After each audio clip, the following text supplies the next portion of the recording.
All right. Tonight we got Dano in here talking about embracing the generalists. Feel free to take it over, Dano. Okay, let me get the slideshow up because you got to have a slideshow in this day and age. Some vendor today said to us on the call, "Hey, do you mind if I display 170 slideshow?" And I went, "Absolutely not." Okay, I know which so vendor that was, Dan. that's right. It was crowd. Anyway, my name is Dan Beaulieu. I am an information security engineer and generalist. Um, and this is my talk on that. Matter of fact, this talk, Genesis, comes from our man Sponger here on the call.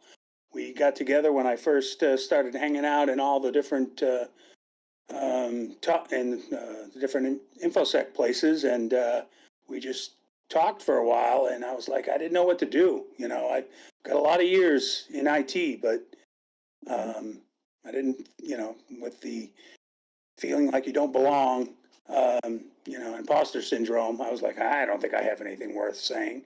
And we came up with this, and I've done 2 other talks now with this. So this will be my third run of this, and prep for, I'll be presenting this at B-Sides, the 20-minute show variety down there. So I'm looking forward to that as well. This is a good example of what GPT can do for you. I said, I need a devil dog going through logs on a screen. And sure enough, there we go. Okay, so as you can see then, I am a USMC veteran. I worked on Harriers in the Marine Corps, though. I didn't do any computer stuff in the Marine Corps. I didn't even know what a computer was back then. But I do now have 38 years in IT, and most of it came from across managed service providers. The last 8 to 12 years have been strictly in information security. Matter of fact, 8 years now at my same job here in San Diego. So it's been a journey. Currently, I also am a SME for email security gateway, device and patch management. I help start and run a risk register and a vulnerability management program for our company. And also, I have ADHD and I tend to go off in tangents. So you never know what you'll see. Okay, so the value of a InfoSec generalist. What is the value? Well, the value comes from my experience or any generalist experience. I was talking with Wearlock earlier today, and he's got very similar chops, but he's a little more detailed down in the Unix and whatnot. But as we perform our duties throughout the years, we learn things. Well, learning all these different things that I've done has helped me immeasurably in my InfoSec job. I have used everything I've learned for talking to C-level people, explaining technical roles to things, to people that are not usually very technical, and able to use the information I've got to help solve problems. What is a generalist? Well, it's basically a jack of all trades, master of many. And I'm a jack of all trades, master of many from even before computers. I have done everything in my lifetime, from being a Marine. I used to build houses. I've poured concrete. I worked in grocery stores. I worked drove a cab. Everything. I've done everything. So being a generalist is a natural progression for me in the InfoSec world, especially after 38 years of IT. I touched on this earlier, why a talk on being a generalist, and well, it kind of came up when me and Corey were talking about what would be a good thing to talk about. So that came about, and slowly, and I'm hoping at the end of the year, anybody wants to put anything in chat, Feedback wise, good or bad, I'll take it and I'll put it in my notes, especially before I run this talk at B-Sides. One of the best or the most important part of being a generalist is bridging gaps.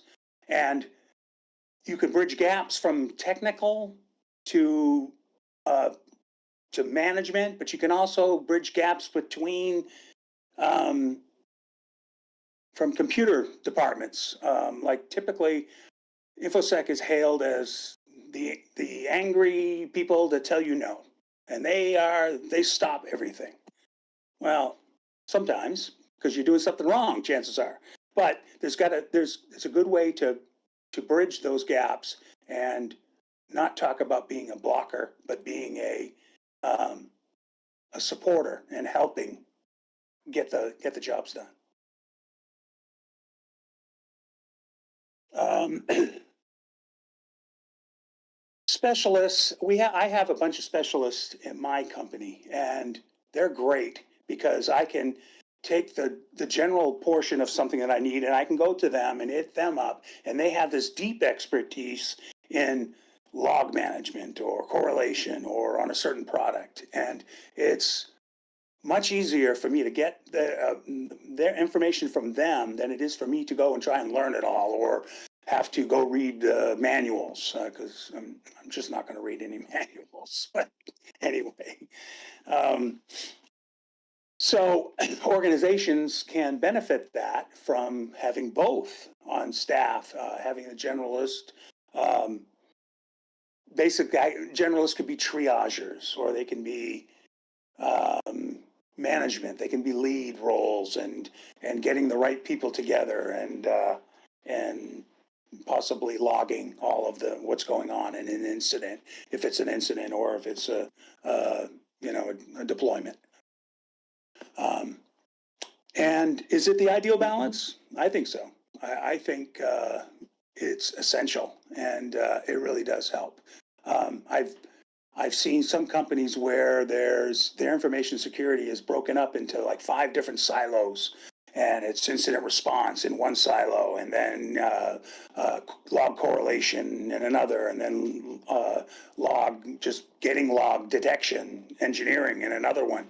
And while that's great, you have to get all those people talking, and that's where generalists can come in and help balance that out. So key skills for someone of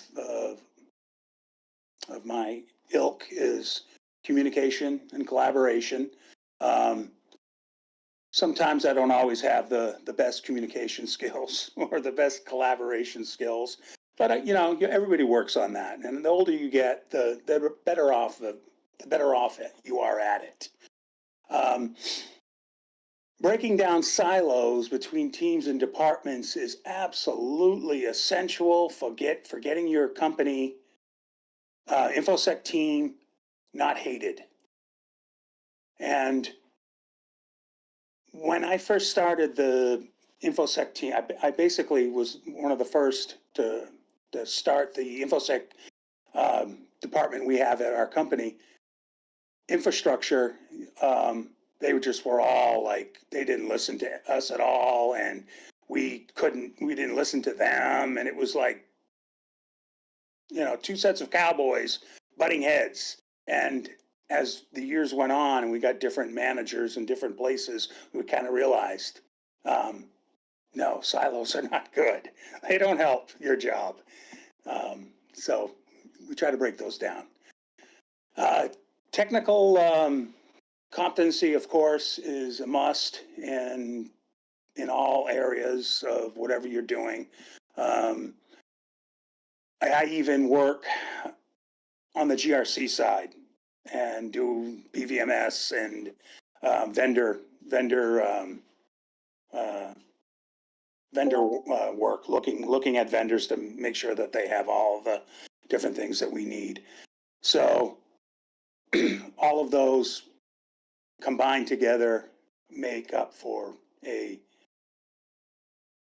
a lifelong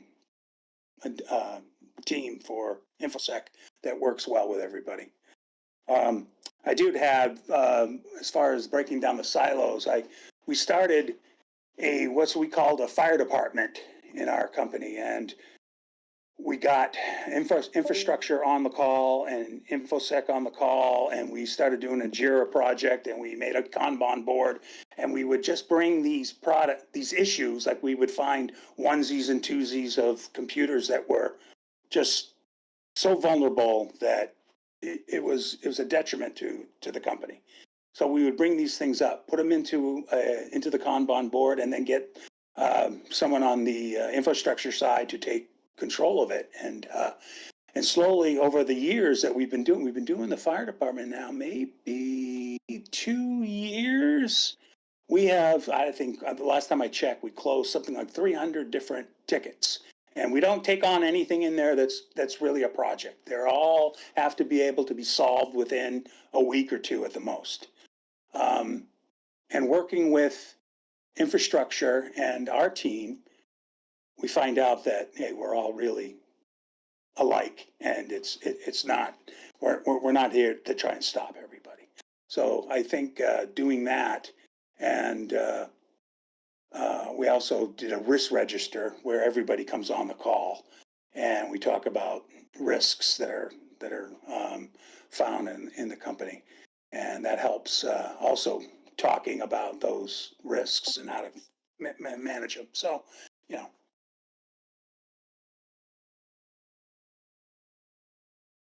With the evolving information security landscape, all the different products and things that are out there,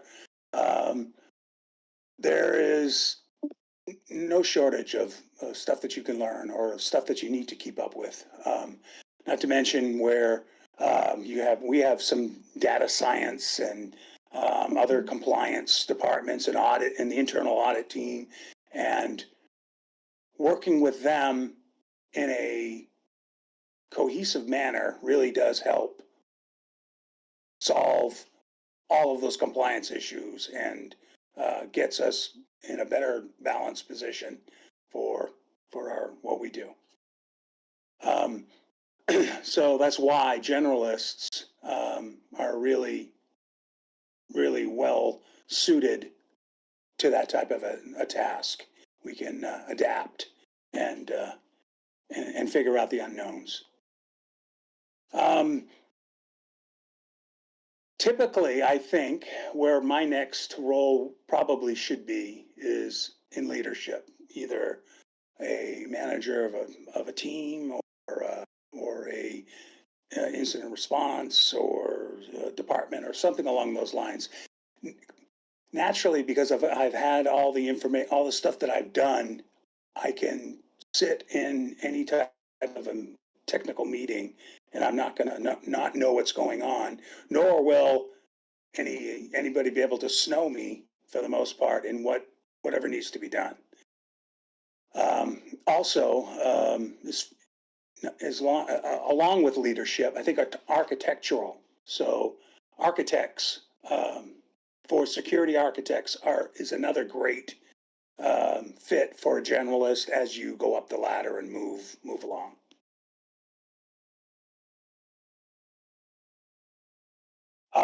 Well, okay, I'm going to have to change that to tag on the thing, because I just already talked about the fire department and the risk register.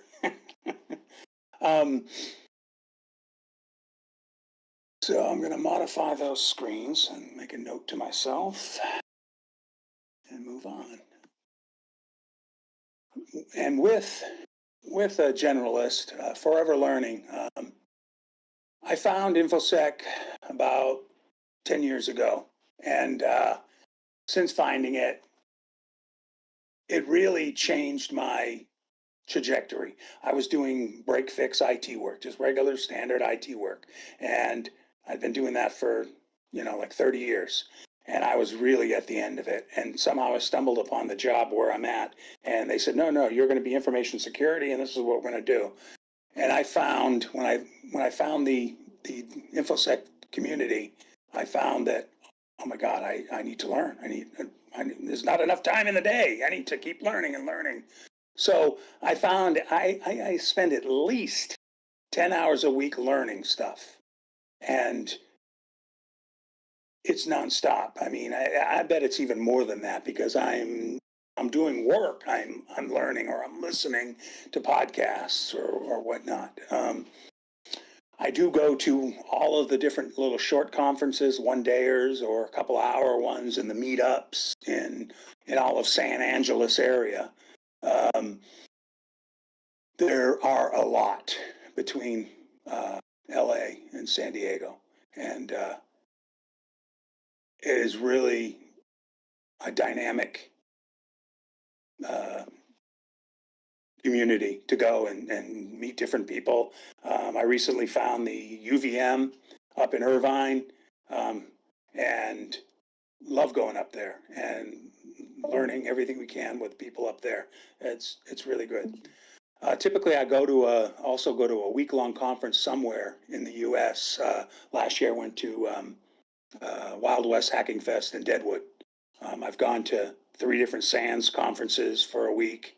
That's where I got some of my certs. I went to Black Hat a couple of years ago. Next year, this year coming, I'm going to go to DevCon and B-Sides in Vegas. So I'm looking forward to that. So I'm always learning, always expanding my knowledge. So some of the places I do go in the San Diego area are the San Diego Cyber Meetup. That's meeting tomorrow night.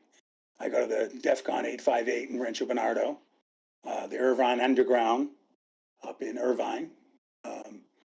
There is next week, or is it? Yeah, next week is the San Diego Cybersecurity Mixer, and that is a cross between a bunch of all the groups, and that's at Ale Smith. I think that's next Wednesday. I'm a member of SD-ISA, and I'm going to be joining SD ATIP, which is Association of IT Professionals. I occasionally go, not as much as I'd like to, because it's kind of far down at USD, but the SD OWASP group meets at USD monthly. And of course, this group.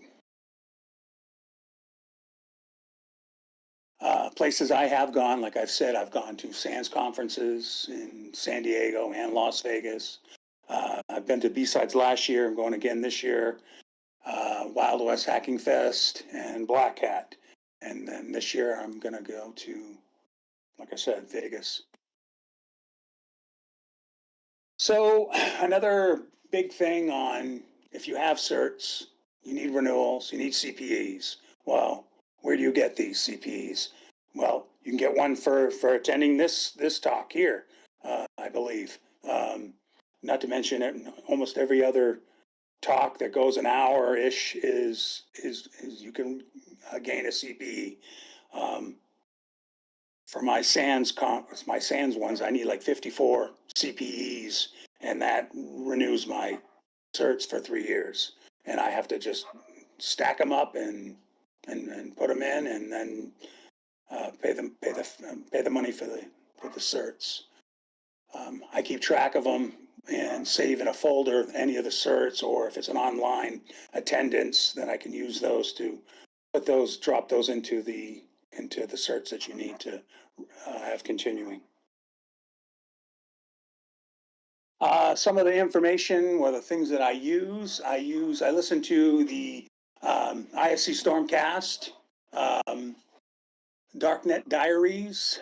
I listen to the CyberWire Daily from N2K, which is really good. And they also have it's not a security related, but it's called T-. It's all about the space industry.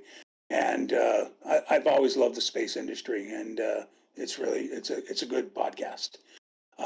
Typically on Mondays, I do talking about the news with Black Hills.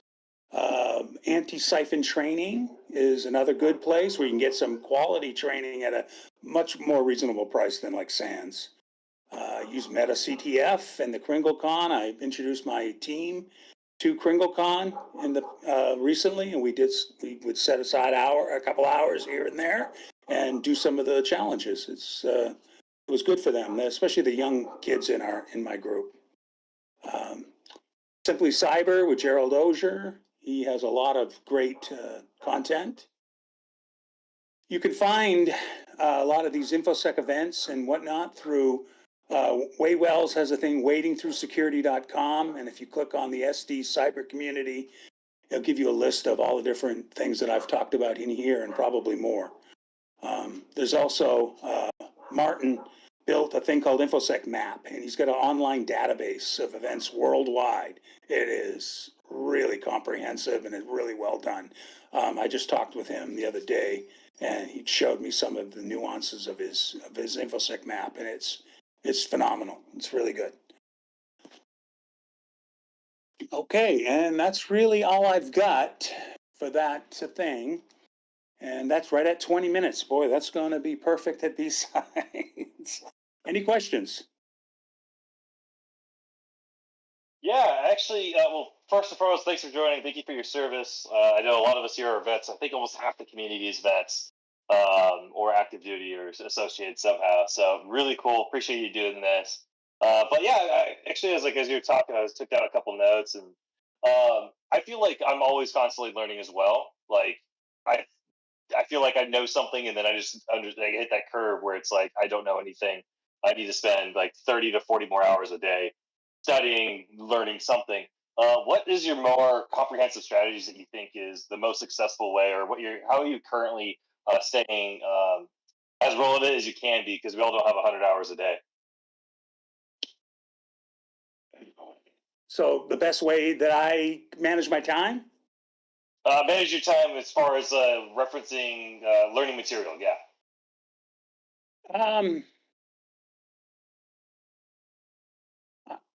I go through a lot of like YouTube videos on the side of my desk while I'm working.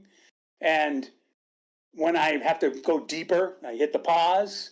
I find that I can get, great thing about YouTube, it's also a bad thing, is you start clicking on certain things and you get content that is a lot like that. So all of a sudden, if I'm trying to learn on something and I'll get other clicks and I see in YouTube, ooh, that's a good, yeah, let me look at that. Lately, I've been trying to get my ham radio, and I've got a couple of TID radios that I want to get going. And you just start searching in YouTube, and stuff comes up, and then you can go off